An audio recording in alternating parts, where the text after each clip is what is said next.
This episode of the Wise Guy Radio Show is brought to you by American Helix. The American Helix is a revolutionary new concept in smoking technology. Based on Brunelli's principle, the shape of the pipe creates a Venturi effect, causing a swirling motion of the smoke through precision micro holes that are produced for the intake system. This results in a slower burn that conserves tobacco and gives a smooth, refreshing smoke, making the Helix the smoothest hitting pipe on the market. For further info or to locate their products, you can find them on Facebook at facebook.com/SSHelix or contact them signaturehelix@gmail.com. That's signaturehelix@gmail.com. This episode of the Wise Guy Radio Show is brought to you by Mountain Glass Arts. For the month of June 2016, Mountain Glass is offering 3 sales.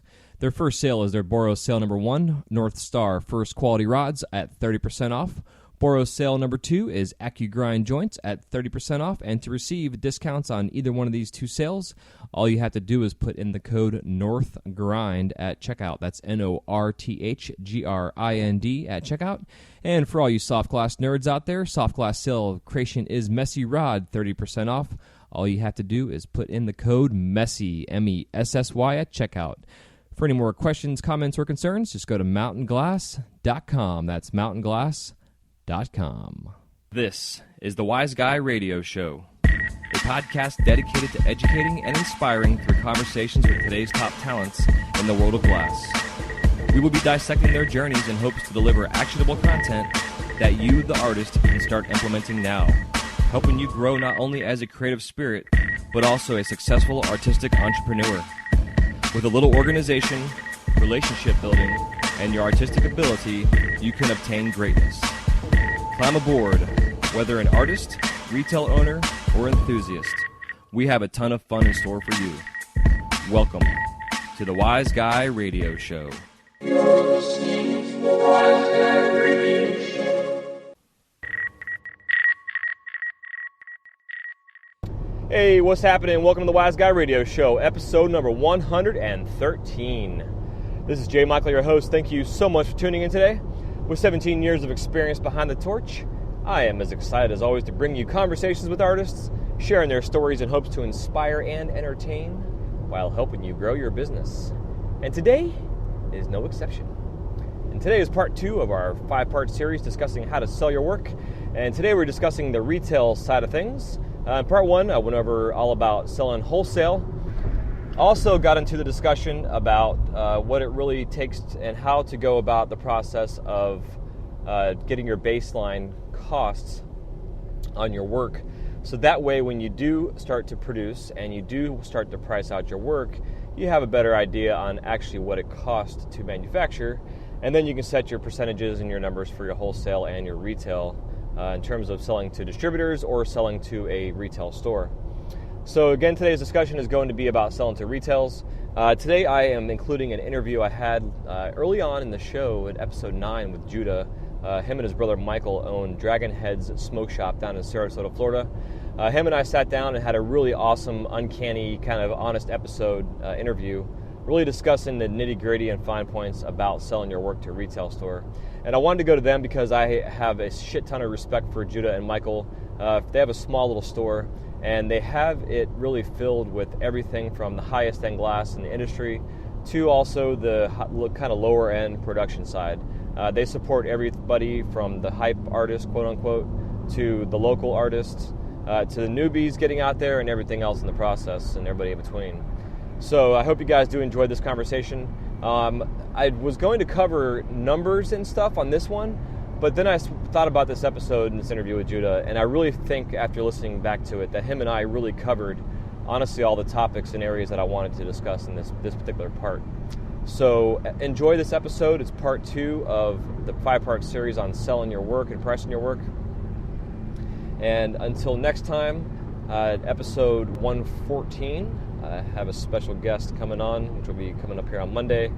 And if you're listening to this in 2020 on a Wednesday, well, then you'll be listening to it on Wednesday. But this next episode, we have one of our founding godfathers of just the glass industry in general. Not the functional glass world, but lamp working and fine art of glass making, period.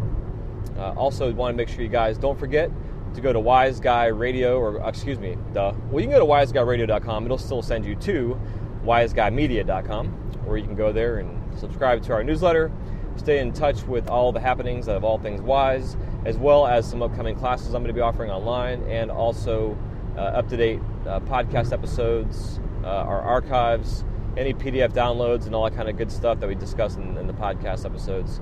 And slowly but surely I'm getting them all up, especially now that we have 114 episodes coming up soon.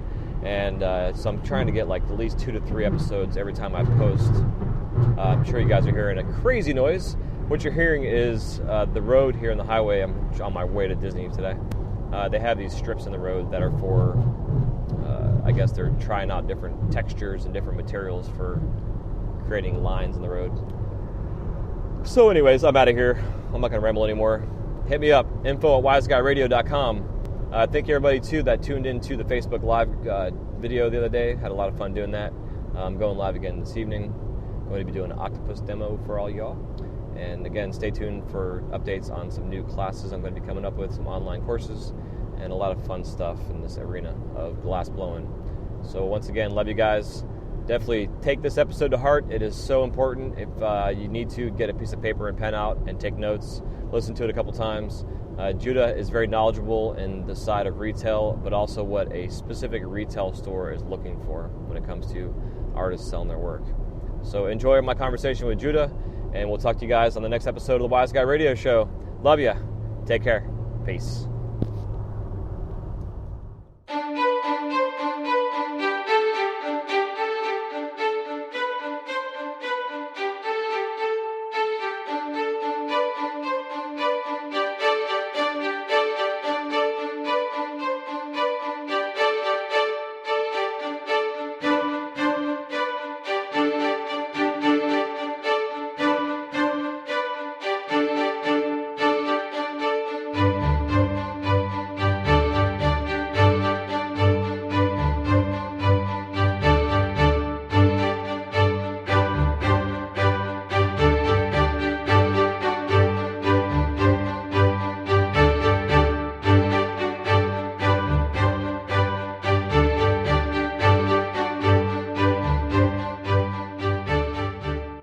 Sitting in Dragon Headz SmokeShop in Sarasota, Florida, with one of the owners, Judeh. Him and his brother Michael own this place. They got a small little shop, but it's a badass gallery store. They've got a lot of high-end glass from some of the top names in our industry, as well as they also have a lot of nice production from local artists, and also higher-end glass from local artists, including myself as well. And we're going to sit here and discuss the idea I had was to really give you guys an insight on what a retail store is looking for when you come into their shop. If you're coming in here barefoot, looking like a dirty hippie, they may tell you to leave, not even want to see your glass. So the idea is to be professional, and we're going to get some opinion from these guys because I dig their store and their personalities and what they got going on here. And also, they are advocates and consumers of our products as well, and big fans. So I want to introduce you guys to Judeh, the owner of the Dragon Headz SmokeShop here in Sarasota. What's going on, dude? What's up, man? Good. So happy to be here. Happy that you chose us to come down and do the interview with. Really means a lot, man. Yeah, bro. Really digging the show, so glad to be a part of it. Yeah, thank you. Yeah, I wanted to kind of get you guys on here, too, as my first shop. Nice. Well, I didn't realize that. Very cool, man. Yeah, absolutely. So, you want to give us a brief background on your business side of things, and before you guys actually got into the smoke shop itself, and how you got started in the whole entrepreneurial world? Right on. I guess just like a lot of people, start off doing the corporate thing. Just paying your dues and just doing what you got to do to survive through the majority part of our lives. I worked for a major bank here in the area. Did that for a few years. From there, went along to opening up our own businesses. Both Mike and I had a bunch of cell phone shops here in the area. We had a lot of fun doing that. And I could say everything we did along the way kind of prepared us for what we're doing now. Okay. So, yeah. So what was it about the the actual pipes themselves, or was it were you guys fans of the glass before you got into the retail side of things? Is that kind of what brought you into? Yeah. There was a lot more to it that we didn't know existed, but we were already consumers, and we were customers of a lot of the shops here in the area. We were just doing our thing and just loving the cultural side of it. And the corporate ventures that we were involved in just weren't as much fun as they were when we initially got started. So we started looking at the smoke shop industry. We had a lot of family that was doing it at the time, and a lot of friends that were already doing it at the time. So it was something that we always batted around, but we were never really serious about. But the more we disliked our corporate position in life, the more we started taking a serious look at the counterculture business. And that's kind of where we first started putting our foot in the door and actually looking at it as a viable business. Heck yeah. Yeah, man, it's amazing because like this, as long as this industry's been around for, freaking 50 years or more, with this, just the tobacco industry in general, and then once the glass pipes started coming in, like, it was the record stores and the pawn shops and shit that started to sell the pipes, and now the stores have evolved into what you guys have here, which is why I love your store so much, because not only do you guys have a small space, but you've taken this small space and taken every little inch of it and made it valuable, not only with the production glass, but also with the one-offs and the higher-end glass. It's the little gallery. Right. Which is what I like about it. It's pretty good shit. We didn't know it was going to turn out that way, honestly. Yeah. When we opened just pretty basic. The half of the store didn't even have a single item. And we just had a bunch of hand pipes and a bunch of scientific glass. Just stuff that we knew that we liked, all along. And little by little, the more we met different people in the industry and the more trade shows we went to, we started realizing that it was a lot bigger and a lot more intensive than we thought it was. So and it made us enjoy it more. We always saw some of our friends' shops and all the high-end glass there, and we would just look at it like, wow, yeah, that's pretty badass, but obviously we're not going to be doing anything near that level. We're just going to try to be as basic as we can. And it was just a side business, honestly. That's all it was to us, and it was just somewhere where we can come and let off steam, because we would literally go from our other businesses and we would come here. Oh, no shit. And we would alternate the schedule. He would open up, so then I would leave the shop that I was at before, and we'd switch. And he'd go back to his other store. Then I would come here, and it was just kind of that kind of thing. And I mean, the customers that were coming in, we fell in love with them. Then they would start asking for different things, and I mean, we couldn't wait to show them what we got them. So it turned into that. It was something like, oh, this is cool, but have you ever seen one of these? And we'd be like, no, show me. They'd show us an Instagram picture or something, and then we'd have to make it our mission to find it, because we thought it was so damn cool ourselves. Yeah. And like everything in here is something that we would want for ourselves. And I think that's kind of where the love came. We never really looked at it as a business. That's the whole reason we opened it. Right. We needed something anti-business. We were already involved in business, and we were doing all right already. We just needed a place, like I said, to come let off some steam. So we never treated it like a business, and I think that's what made the difference here. We treated it as a place where we can make an excuse to get cool things. Hell yeah. It's almost like you guys have like your own collection here, and then you just then can sell off your pieces from your collection. Oh, totally. As people come in. There's pieces that we'll get, and then we'll hope it doesn't sell, so we can make it a part of our personal collection. But we'll literally talk about it. We're like, bro, I'll give it 2 weeks. If nobody asks about it, it's ours. Hell yeah, and we'll high five, That's it. That's awesome. Yeah. Hell yeah. So did you guys start off with the import stuff at first to get the ball rolling, or did you kind of do a hodgepodge, miscellaneous import, local kind of? To be honest, we didn't know what we were doing. We'd go to a trade show, and there would be a big booth set up, and we'd look at it, and we'd ask the person running that booth, "Is this all American glass?" And they'd say, "Oh yeah, of course." And then down the road, looking back at it now, I say, "There's no way in hell that stuff was American glass at the prices that we were paying for it." But that knowledge along the way helped us determine what we're going to start putting in the shop, moving forward. So. Yeah, especially like as a customer comes in, like you're saying, they kind of show you something, or you're able to cater to your customers. Yeah. Which I think is important to get to know your customer base and your clientele, and then you can really fine tune what your product line is in your shop. Right. Because I know, like when I worked in the smoke shop, I ran a shop for 3 years, and they weren't really.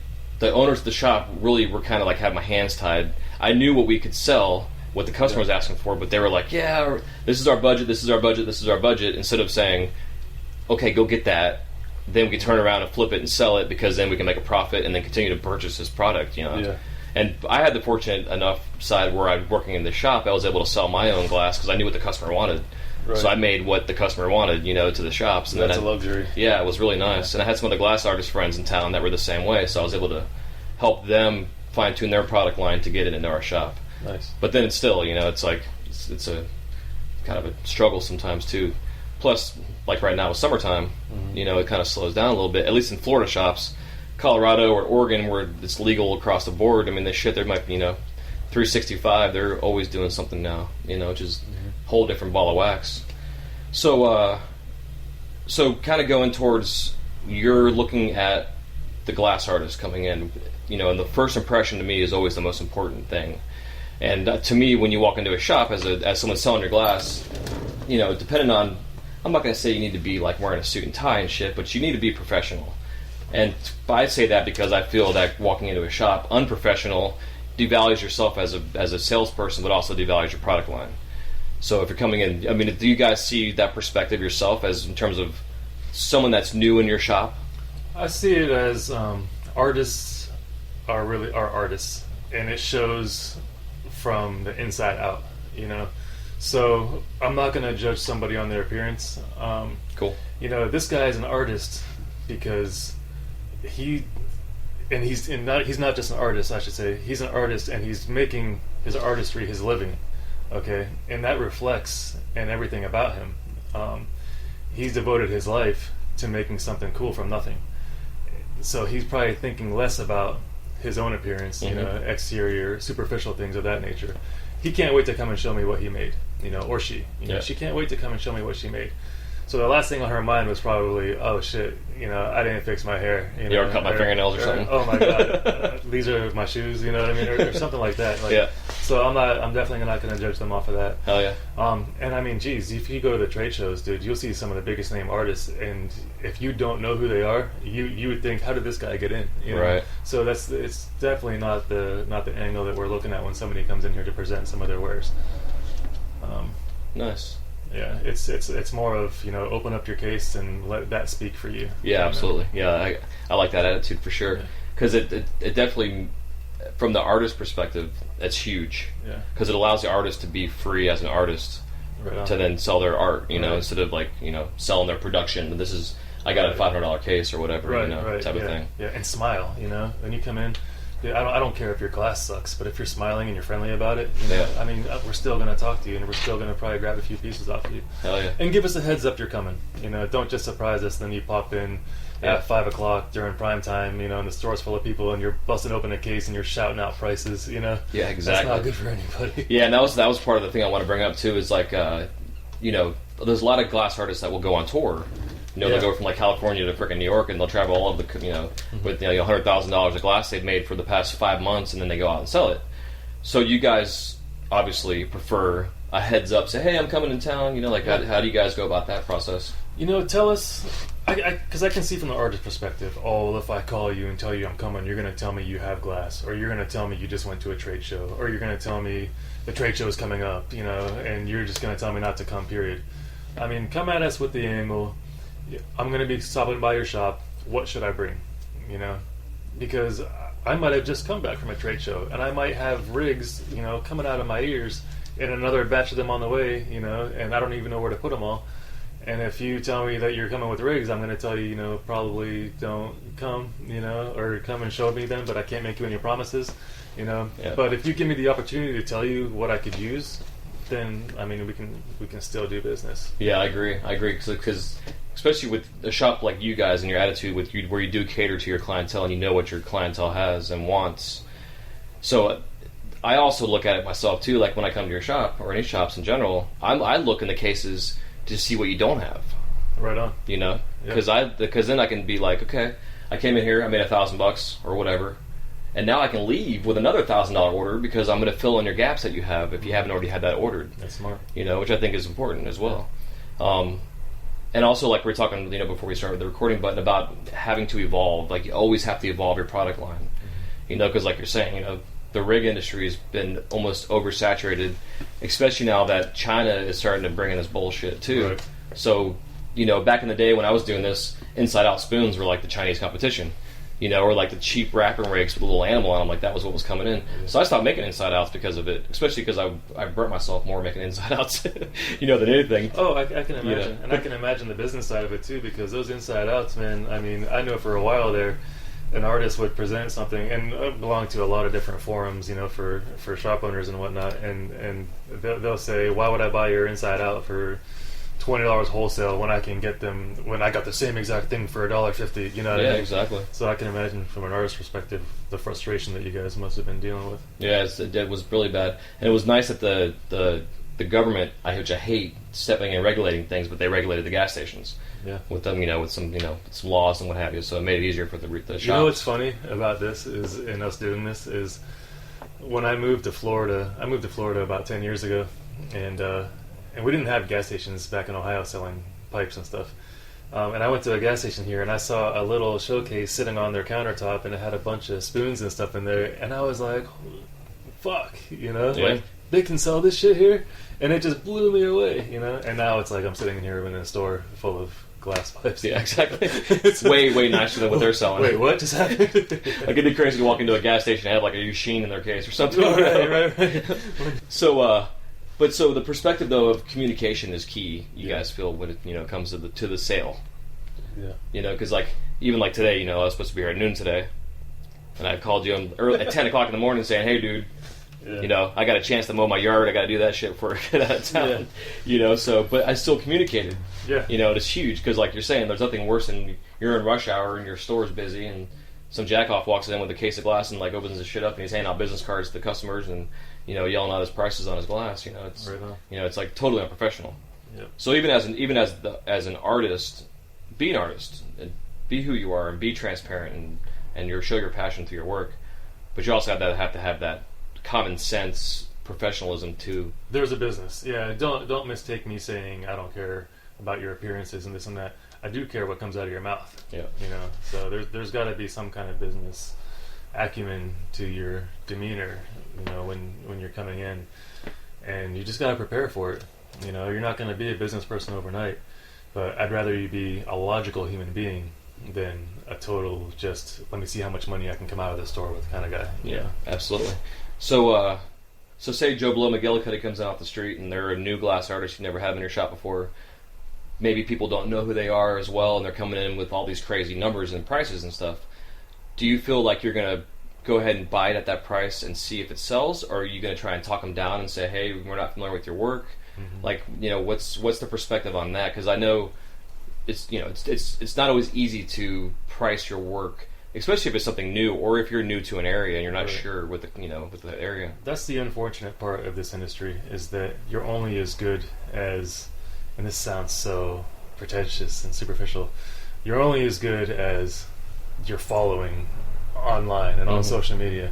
So and that's not true. I'm just saying that's the perception. Yeah. So if you come in here and you made this amazingly beautiful piece, I might want to buy it for myself, okay?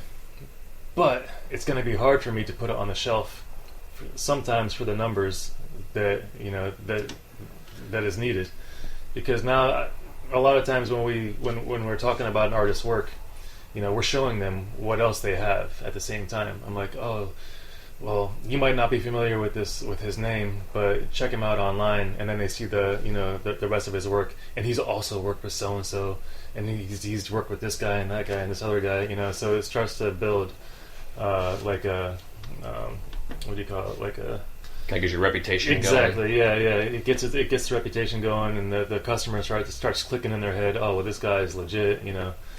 So sometimes when you're just starting off, help yourself by not overpricing your work and and pricing yourself out of a lot of shops, because honestly, I mean, you want to be in a shop like this. You want to be in nice shops. We're opposite from a lot of other shops in the thinking that I don't want to be the only one carrying your work. I don't want you to be exclusive to Dragon Headz. Jason, for you, for instance, I don't want Wise Guys only to be in Dragon Headz. I do want Wise Guys only to be in Dragon Headz in Sarasota, but I want shops like The Hookup, shops like Green Planet, all around the country, shops like Vapor, SmokeShop. I would want shops like that to carry your work, because those are very well-known shops that carry a lot of high-end work. So the more places we see Wise Guys like that, the better it is for all of us. Now that person comes in the store and sees a Wise Guy sitting on the shelf, and I'm just using your glass as an example, sees it sitting on the shelf and they say, oh, I've seen this before, because maybe that customer wasn't even following us to begin with on social media, but they were following some of those other big shops. Yep. You know, so it just helps to validate it a little bit more. Heck yeah. So yeah, we like to see the work in more shops. So don't kill that angle. You know, get your work into the shops and then go from there. You can always go up with your prices, but when you start high and ABC shop got your work and they're pricing it at $1,000 retail, let's say, and then you come in here and you've already gotten that wholesale for your piece, and you're definitely not going to go back down again, you know. And now that's only the only shop that's ever going to carry your work, because the other shops might be smarter, you know, to do that. Yeah, and that's the difficult part too, because you can always go up. Yeah, but it's hard to go down, because then it devalues the value of the piece, you know. Right. Completely. Yeah, you can't go down. Who goes down on prices? Yeah. Nobody. I mean, look at all these artists that. I mean, they'll call them in the industry the hype artists. You know, their work doesn't diminish in value. If they want something to be a little bit more value friendly, they'll make a completely different piece and say this is going to be at this price point, but these are always going to be at this price point. Right. You know, like almost like I know with my Wise Guys, for instance, I have like my base production line. Yeah. You know, they're always going to be the same price. But if you want a little bit nicer piece that's full colored or has opals on it or something extra, this is what this is going to cost. Right. It's, you know, and it has to be set that way. You got to have. I like the idea of having separate different price points, because the attitude I've always had in the retail side of things is that everybody has $20 in their pocket. Yeah. So at least carry some kind of product line that you can sell for $20. Right. But also carry some product line that you can sell for $200, and then $500, and then $1,000 or $2,000. Like, you know, you got quills and Yushin pieces that are selling for $20,000 now. Right. You know, which is fucking crazy. Yeah. But they're selling for $20,000. They're selling for that, but you're not going to go buy a new Yushin upline right now, you know, and think that you're going to get a bargain on one, for instance. Yeah. But maybe Yushin will make a mini upline someday, you know, or something along those lines to fill that little gap in, you know, in his product lineup, perhaps. Do you guys feel like with social media and the kids that are online on the social media, on the groups that are selling or trading amongst themselves, do you find that that's hurt the retail industry at all, or? I think to me it's just more annoying than anything else, because they'll mistake new glass for used glass, and vice versa. Right. You know, oh, such and such sold for this much in this forum or in this Facebook group, and you know, a lot of times they don't know how to compare apples to apples. That's the problem with it, and that's where you see the China stuff getting a lot more popular too. You'll see, you know, real high-end glass for sale. You know. You'll see these people posting this stuff, you know, and somebody will jump on there and say, no, the real one goes for this much, and then they'll start bashing the real one. Yeah. You know, it sucks. Yeah. Yeah, it's kind of fucked up how I guess, you know, really I think it comes down to industry in general, whether you're selling cars or purses, you know, like the people that have been selling knockoff Prada bags for frickin' ever, you know, or, you know, or like, you know, like the Grateful Dead had it set up where they had like their own dead police on the lots, that if you're selling dead merchandise, they kick you the fuck out of there. Right. You know, and they take all your shit from you too, and they'd hold you at gunpoint or some kind of thing because they took that shit seriously. Yeah. You know, where like our industry it's not regulated yet, and it hopefully will get regulated to a point. Like part of my show, the goal, I actually have a lawyer I'm bringing on soon, and part of our discussion is going to be how can we get a union set up in this industry, because the way the laws are changing. Hopefully Florida's laws will change eventually, but we're a trade. We're like masonry, or we're like a welder, and they all have their trades. Yeah. Even the fucking post office, or you know, whoever, they have their trades. So I think once the industry becomes standardized, the import shit that's coming in hopefully will cease to exist. I don't think it'll cease to exist, but I don't think it'll be as heavily there, you know. Like I remember forever, dude, like the knockoff Roars that were coming out, and the shops were selling them as real Roars, and Roars like, well, fuck you, we're not going to sell them to America anymore. Right. You know, it sucks. So like, you know, do you have anybody coming in ever that's, you know, an artist or says that they're an artist? Like, okay, here's a crazy example for you. So like 10 years ago, I met this guy. I'm not going to say any names. Came to my shop that I was working at. Opens up his case of glass. He's like, yeah, man, I made all this stuff. And about 6 months later, he comes back in my shop again. He's in town. And then he's like, yeah, man, this is my newer stuff. You want to blow some glass one day? I'm like, yeah, that'd be cool. So he came to my house. He couldn't even turn my torch on. Right? So that right there was an immediate red flag. Yeah. Now, and this is not the first time I've seen this. And that's the problem that it's not an ongoing problem, but there are people out there that are these posers that say that they're a glassblower because they're fucking cool or whatever, and they're not selling their work. They're selling import shit, or they're selling their collection that they've had, or have you guys experienced that ever here at all? Oh yeah, a couple days ago. I'm not going to name names, obviously. Such and such came in and said, "We're American glassblowers, and we'd like to show you our product line." And I said, "Oh, okay. Are you glassblowers or are you distributors?"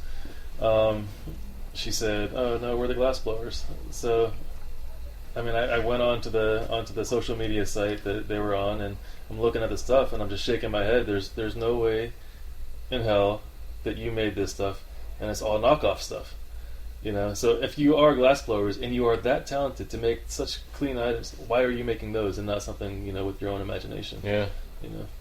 So interesting. It's out there. Yeah, it's out there. Yeah, it's interesting. The part of with the lawyer too, we're gonna talk about like the whole trademark. Like, it's hard to trademark this stuff right now or copyright it. Okay. It's but if you have a specific look to your work, and that's like your line of work, like for instance, like Shelbo's Goblins. Like there's a couple cats out there that are making knockoff goblins, and they're like, well, fuck Shelbo, outright saying that. Yeah. But if they had the attitude of, I'm making this is my version of my goblin, and I can sell it at a reasonable price where someone that can't afford a Shelbo can still have a goblin pendant. But the fact that they're saying fuck Shelbo, I mean, it's kind of horseshit. Those goblins aren't easy to make.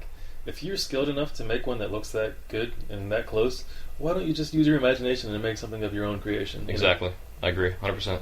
Hell yeah. I mean, maybe it won't sell as much as your fake goblins will, for instance, but you'll start to create your own name with your own identity.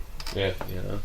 Heck yeah. That'd be what I would want to do. I would want to be that glassblower that has that product that everybody knows. I don't want to be that guy, that's known as a copycat.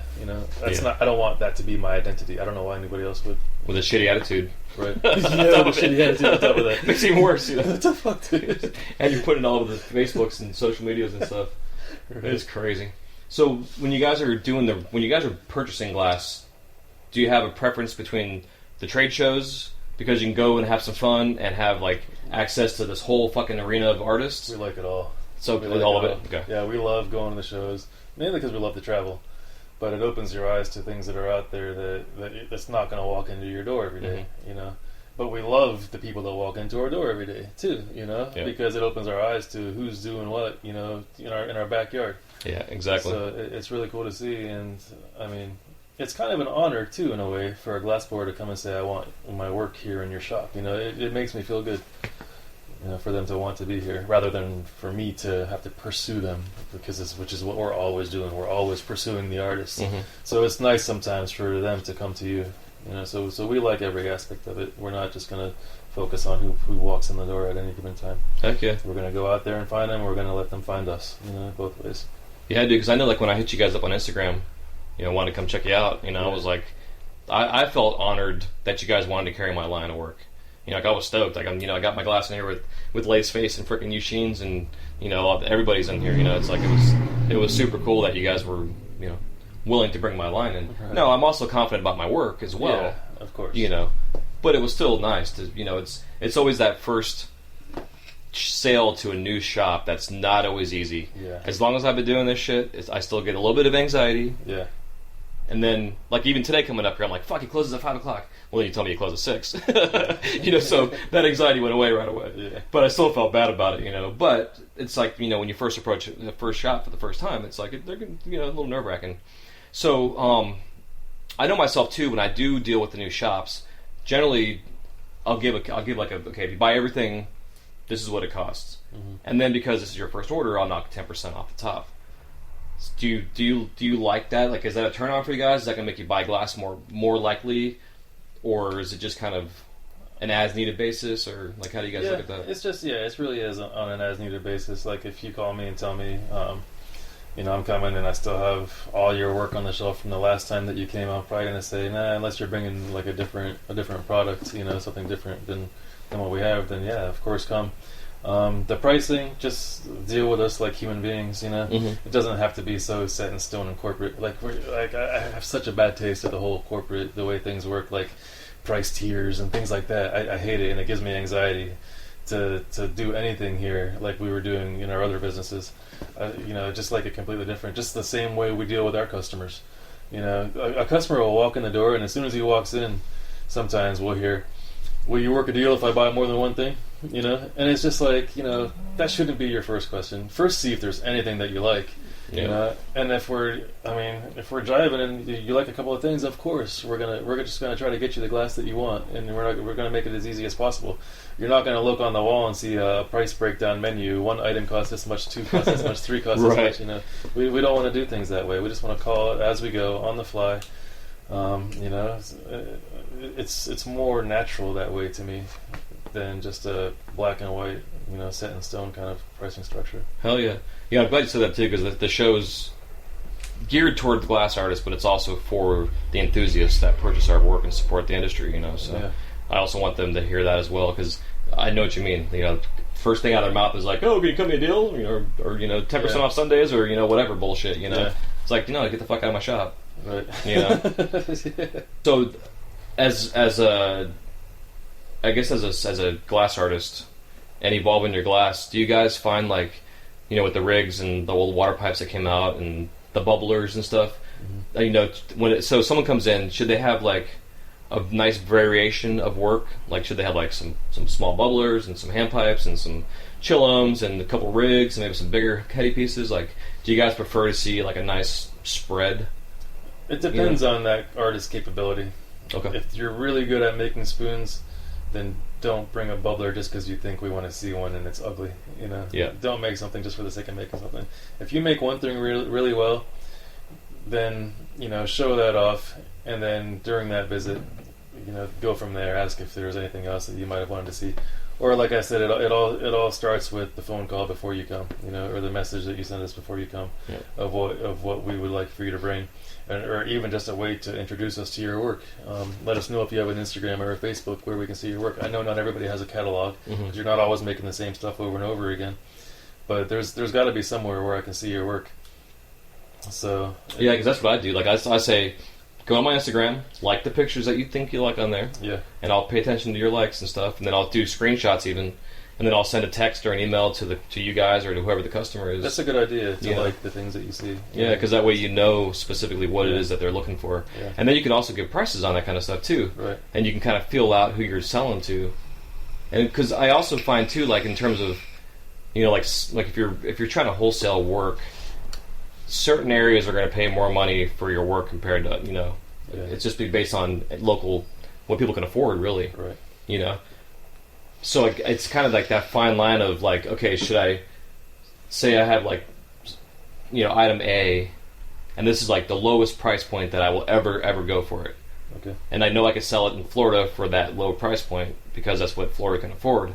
But if I go to California, based on California's financial situation, what people are making money out there, or even New York, where they're people make more money, but their living expenses are more, so they're used to paying more money for items per se. Well, here's the problem with that is, like us and most of the shops like us, we ship, So if a store in California is getting a set of pricing and a store on the East Coast is getting a set of pricing, and a customer in Kansas is calling both of those shops asking about that product and wondering why he's getting quoted two different prices, then it makes one of the shops look like a scammer, Yeah, thank you. Exactly. That's how I want to talk about that. The pricing has got to be uniform.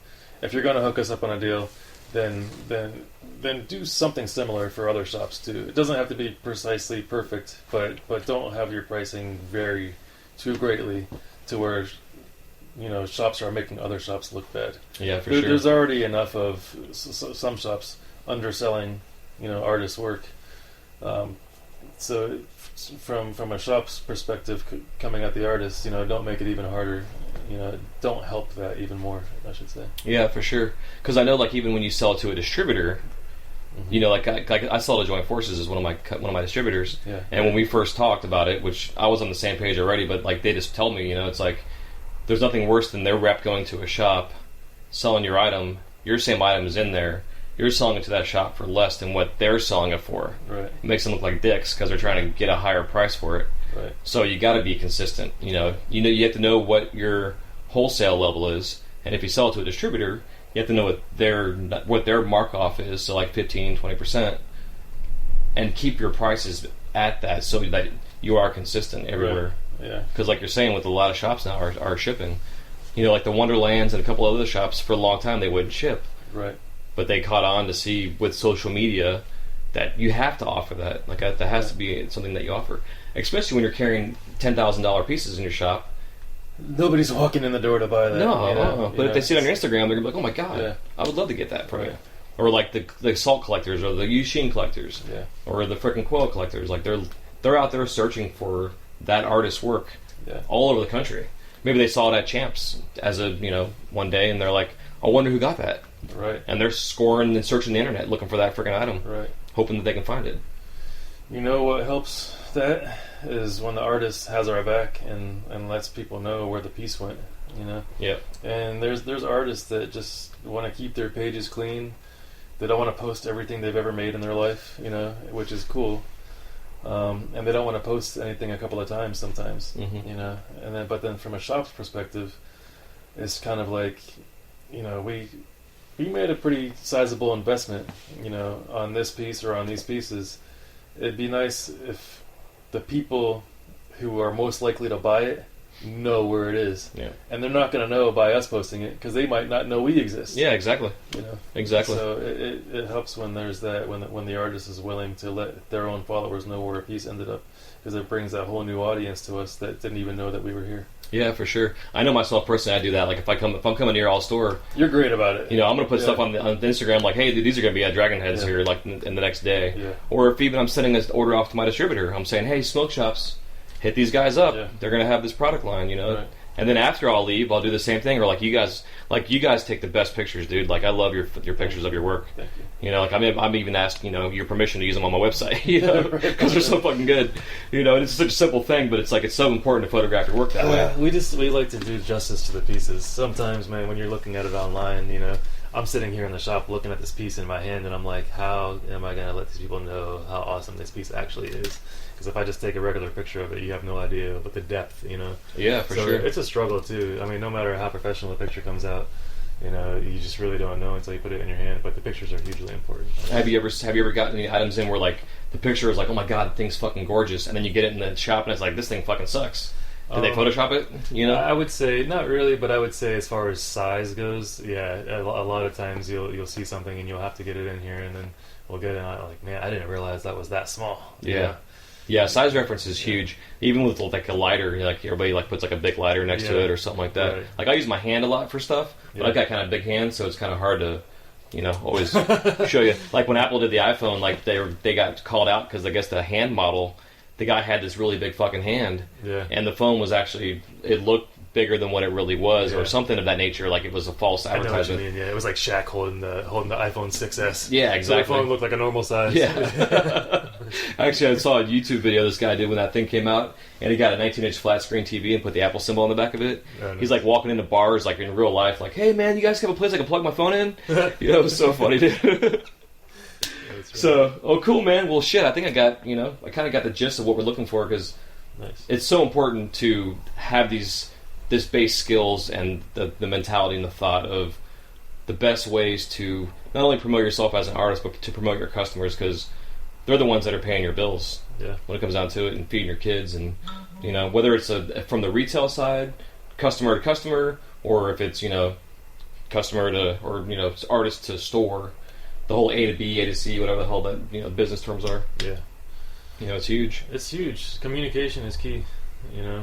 Artists being on the same page with each other, shops being on the same page as each other, because one artist can make another one look bad, one shop can make another shop look bad, and that's not the intention of the community as a whole. This whole community is all about products uniting people, so that we can enjoy ourselves and just relax and show off things that we got, and we don't want negativity to surround products. You don't want to bust something out and say, look what I got from so and so. Right. And they say, you paid how much for that? This shop was selling it for this much, and then you're just like, what the fuck? But then you find out, well, that shop got killer pricing, because there's just no uniformity to things. I don't even know if that makes sense. That was just kind of a ramble. Oh no, dude, totally makes sense, because that's why I think we need to get consistent across the board. Have a product line, keep that product line consistent, have a certain price points where you have certain products that are in those price points, and continue to produce those products in those price points, and just keep them there. You know who's cool? I just kind of really just met, but did business with it, was Punny, Punnington. Okay. He came at me from the angle. He needed to pre-qualify me to make sure that if I'm going to buy his piece, I'm not taking any food off my table for my children. Mm-hmm. Next week I'm not going to regret making this purchase and just blow it away for cost or under cost. Just to get rid of it. And it was really neat to see an artist care that much about not just the sale, the immediate sale, but what's going to happen down the road. What are the repercussions of this sale? So that was really cool. I mean, he asked me questions like, what kind of, what other kind of work do you guys have? Are you sure that this is something that you're gonna be happy with, or if it ever happens where you might need the money back, let me know before you put it up for sale at a crazy price. I'll just buy it back from you. And I mean, that was some killer communication. Yeah, it's important. And that's for like the super high end. Obviously, you're not gonna come at that angle with somebody with a $20 spoon, right? But just to know that there's guys that have been doing this for a long time that have gone through all these different situations. Those are really the guys that from an artist perspective, to pick the brains of.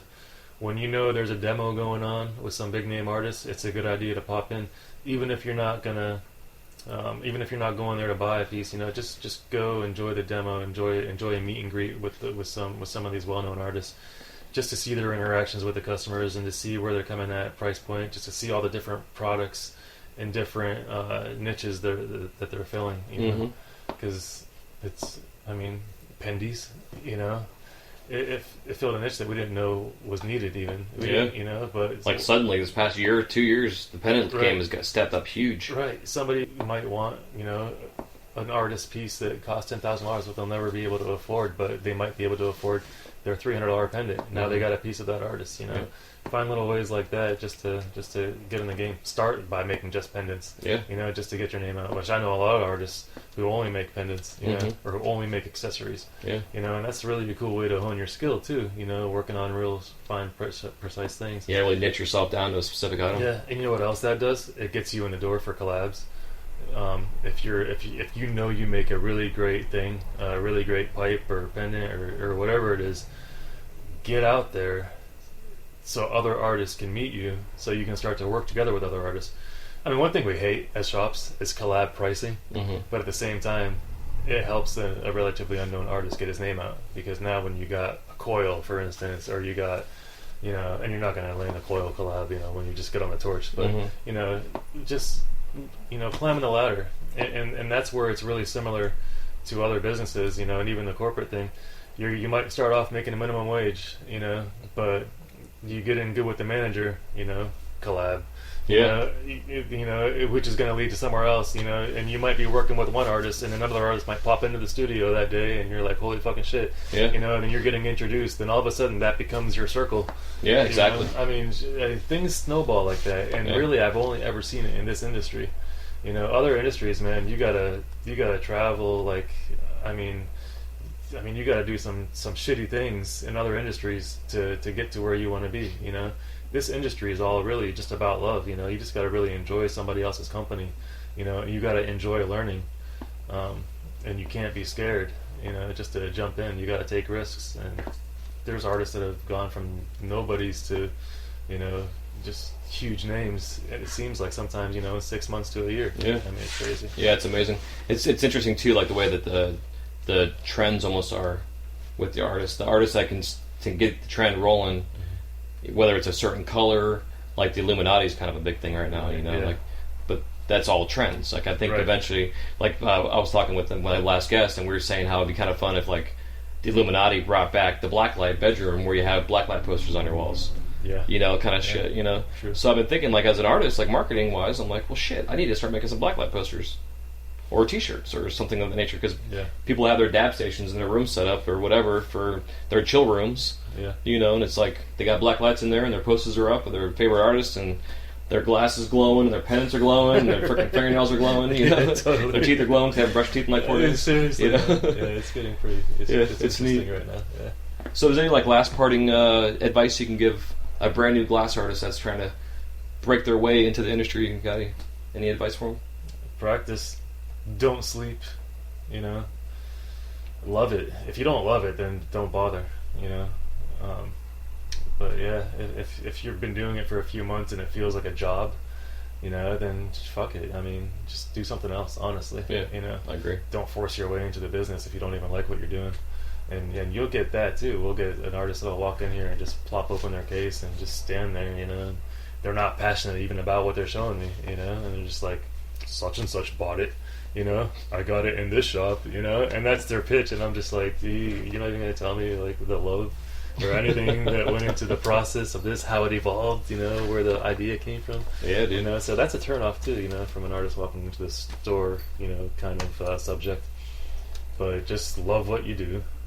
And there's all kinds of ways to make money in this country. I mean, there's 1,000,001 ways to make it and to do something big.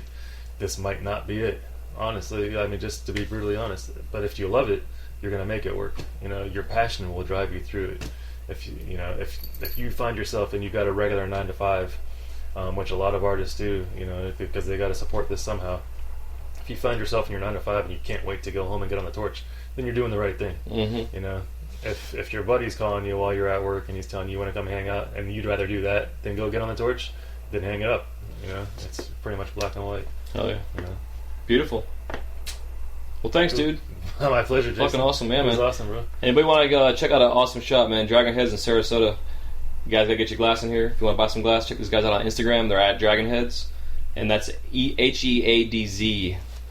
Dragon Headz. You all take it easy. Happy melting. Yep. See you.